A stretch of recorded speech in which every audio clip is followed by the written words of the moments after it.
አዲስ 1879 ይህ የአዲስ 1879 የታሪክ ማስታወሻ ነው። አቶ ታደሰ ሜጫ ጥቁር አንበሳ በምዕራብ ኢትዮጵያ በሚል ርዕስ ስለ ገነት ጦር ትምህርት ቤት ምሩቃንና ስለ ጥቁር አንበሳ ሰራዊት ተጋድሎ በጻፉት ታሪክ ውስጥ ስለ አቡነ ሚካኤል በሰጡት ምስክርነት ጎሬ በገባን ጊዜ ብፁዕ አቡነ ሚካኤል በከተማው እንደሚገኙ ሰማን። መልእክታችንን ለክቡር ራስ ምሩ አድርሰን ወደ ተሰጠን ሰፈር ከመመለሳችን በፊት የጥቁር አንበሳን ሰላምታ ይዘን ወደ ብፁዕነታቸው መኖሪያ ሄድን። እሳቸውም ከተቀበሉንና ቃለ ቡራኬ ከሰጡን በኋላ ከዋነኞቹ መልእክተኞች ጋር ተነጋግረው የማበረታቻ ቃላቸውንም ወደ ጥቁር አንበሳ ጦር እንዲያደርሱላቸው አሳስበው በቡራኬ አሰናበቱን።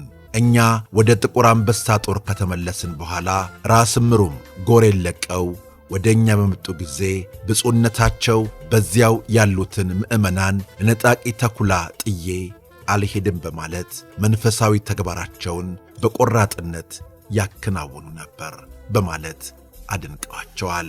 የጠላት ጦር ወደ ኢሊባቦር እየተቃረበ ሲመጣ የጠቅላይ ግዛቱ አስተዳደር የነበሩት ቢትወደድ ወልደ ጻዲቅና ሌሎች የመንግሥት ሹማምንት የጎሬን ከተማ ለቀው ወደ ከፋ ሄዱ።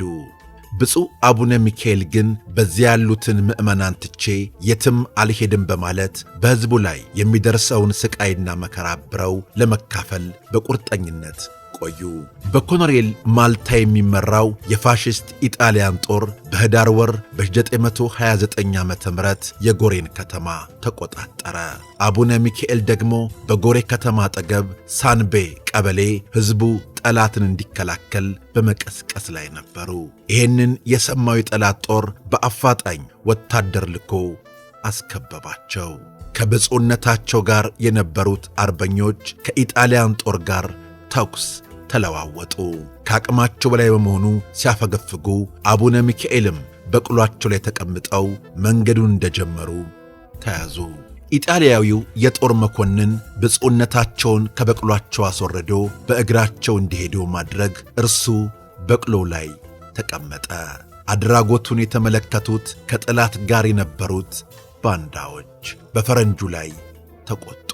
የሃይማኖት አባታችን የሆኑት አዛውንቱ በቅሏቸውን ቀምተህ በእግራቸው እንዲሄዱ ማድረግህ ግፍ ነው፣ በቅሎዋን መልስላቸውና አንተ በእግር ሂድ፣ አለበለዚያ እኛ ከዚህ ሰፈር አንንቀሳቀስም በማለት ድርጊቱን ተቃወሙ።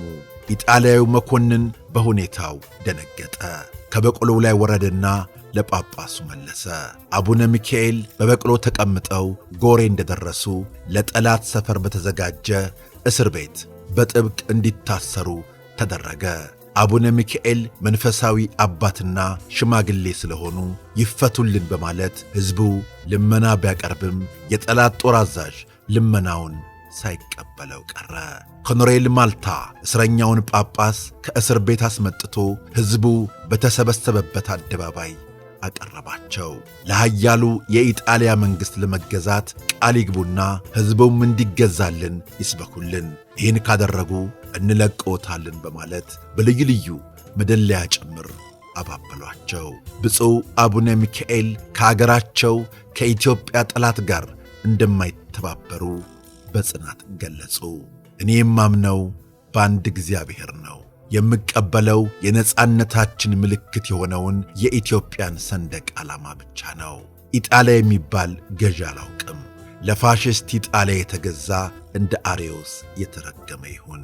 እንኳንስ ሕዝቡ ምድሪቱም እንዳትገዛላቸው አውግዣለሁ ማለት በዚያ ለተሰበሰበው ሰው ሁሉ ውግዘታቸውን አሰሙ። የጠላት ጦር አዛዥ ኮሎኔል ማልታ የብፁዕነታቸው የዓላማ ጽናትና ቆራጥነት ተገነዘበ። እሳቸውን መሸንገል እንደማይቻል ሲያረጋግጥ በጥይት ተደብድበው እንዲገደሉ ወሰነ።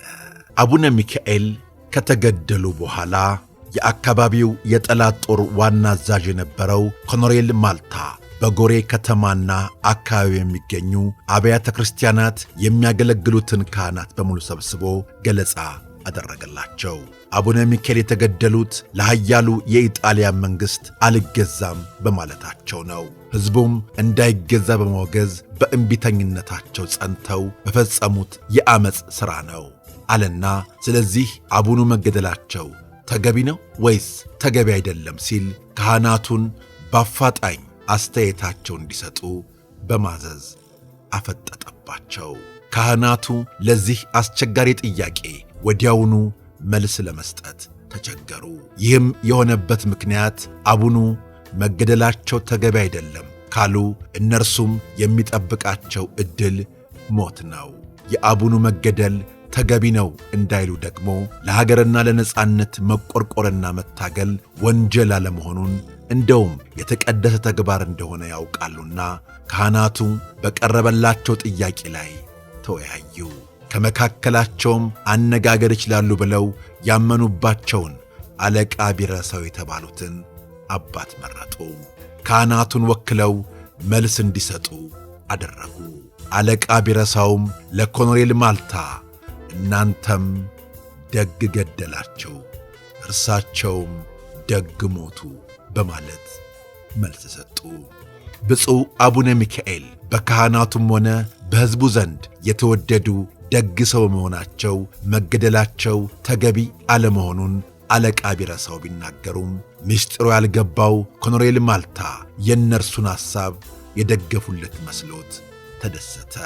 አለቃ ቢረሳውን አቡነ አድርጌ ሾሜያለሁ ብለው የሟቹን ጳጳስ መስቀልና መቋሚያ በሽልማት እንዲሰጣቸው አዘዘ። አለቃ ቢረሳው ግን መስቀሉ የሚገባው ለቤተ ክርስቲያን ስለሆነ ጎሬ ቅድስት ማርያም ቤተ ክርስቲያን ይሰጥ ማለት አስረከቡ። ካህናቱም በሰላም ወደ ቤታቸው ተመለሱ።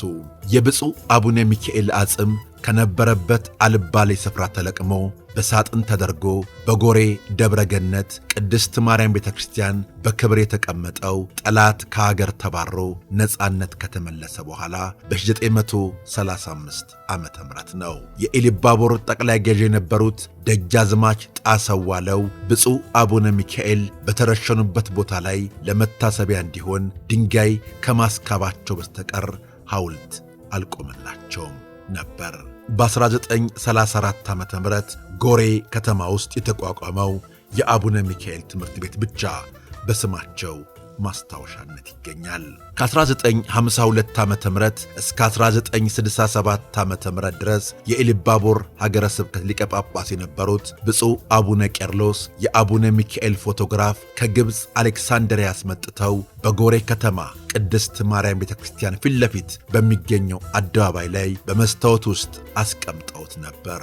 በደርግ አስተዳደር ወቅት መንገድ በዚያ በኩል ያልፍበታል ተብሎ ፎቶግራፋቸው እንዲነሳ ተደረገ። በዚያ ላይ ጠላት እንኳን ያልወሰደውን የአቡነ ሚካኤል የወርቅ መስቀል ከ50 ዓመታት በላይ በቤተ ክርስቲያን ውስጥ ተከብሮ ቆይቶ ነበር። በወቅቱ በነበሩት የኢሰፓ ባለሥልጣናት ትእዛዝ በአውደ ርዕይ ስም ተወስዶ ሳይመለስ ቀርቷል። ማንም ምንም ቢያደርግም ግን አቡነ ሚካኤል ታሪክ ሰርተው አልፈዋል። አዲስ 1879ም እንዲህ ዘክሯቸዋል። ቤተሰቦቻችን ስለ አብሮነታችሁ፣ ስለ ወዳጅነታችሁ ከልብ እናመሰግናለን። በቀጣይ እንዲሁ እንዳማረብን ተመልሰን መጣለን። እናመሰግናለን። አዲስ 1879